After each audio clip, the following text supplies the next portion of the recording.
Hi. My new Pro Izumi mountain biking shoes showed up today, and I was just finishing putting the cleats on here, transferring them over from my old shoes. I was looking for another pair of Northwave because I absolutely love these things, but I can't find them. There doesn't seem to be anybody here in Japan selling them. I bought them in Italy a long time ago. Hard to say what size I should get. The problem is they're getting kind of old, and as you can see, it just sort of, the rubber has rotted away. So I had to retire these, and I was looking for some good ones.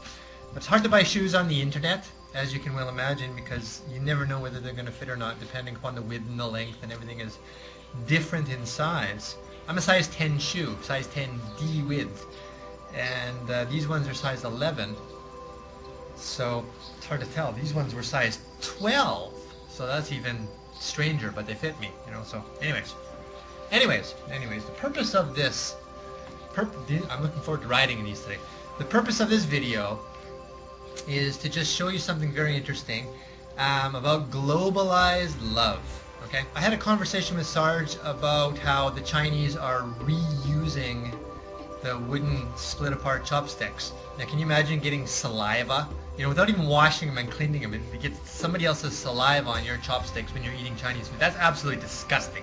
That grosses me out to know. But after that discussion, we talked about here in Japan they're starting to get into my chopsticks to decrease use of disposable chopsticks and everything like that, which is a really good idea in Japan.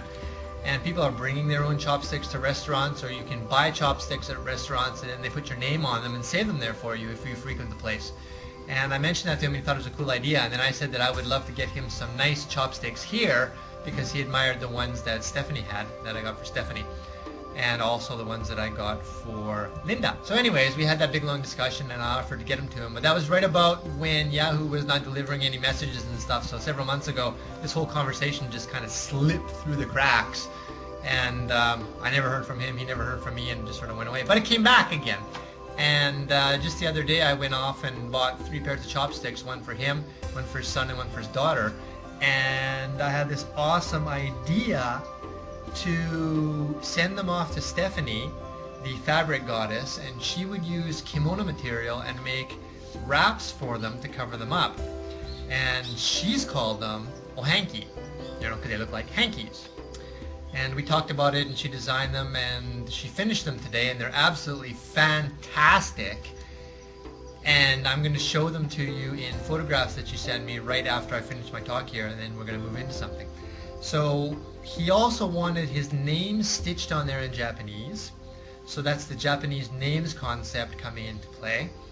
And we have the chopsticks and the ohanki and the whole globalized love kind of community working together as this group of artists to create something for someone in another part of the world that they can enjoy.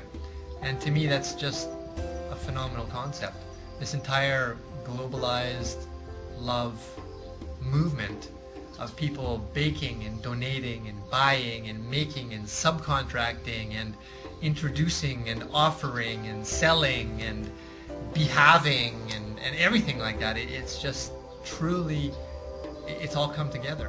Robin and I, my redheaded goddess, are working on a concept, something that I think a lot of you will be very interested in, because I know that everyone connected to us here on 360 is a talented bunch.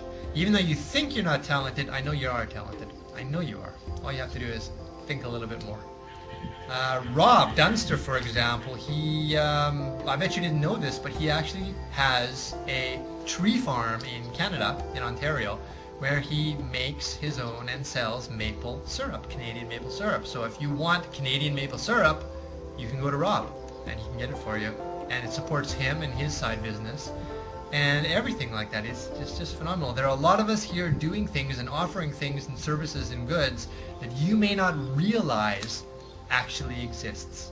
So this is how we're going to be doing, and we're going to come together and we're going to build something for you guys with Robin and her husband Adrian and me and other people. We're going to get together and we're going to make something that is going to give all of you the opportunity to show your skill and your services and your products to the world in a way that it connects to globalized love. So it's not just commerce, it's not e-commerce. It's something sort of the next generation, far beyond that. Think of it as a kind of philanthropic love where you can benefit from offering your goods and services to other people, and the people that are purchasing from you can appreciate it and benefit. And it's not going for money, money, money, as in the sole purpose being to sell and make tons of money. No, I don't believe in that, to be honest. I'm not one of those kind of capitalists. I believe that money follows in terms of thanks and goodness. And when you do something for someone, I call it the favor system. When you do something for someone who genuinely appreciates it, they want to give back. Now, in a friendship basis, they'll give back by giving you gifts, or give back by giving you a heartfelt thank you, or tears, or something to appreciate it, right? Now, in a business contract, you really can't do that. Of course, you can appreciate the person, but how do you do it in business? Well, you thank the person by giving them your continued support. Return, come back, even if it's a little bit more expensive. You know, there is extra added quality and love built into, and soul built into every single product that goes into it. And it's not just about getting the biggest bang for your buck or how much you can get for $1. It's how much quality and service and heartfelt thanks you can get and give for that $1. And it's going to work.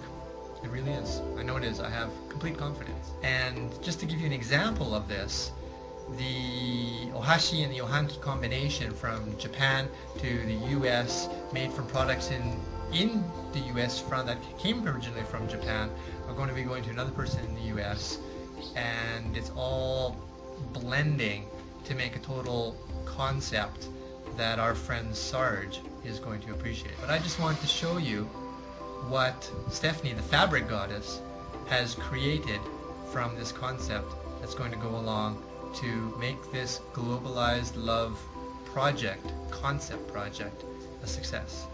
All right? So, take a look at this.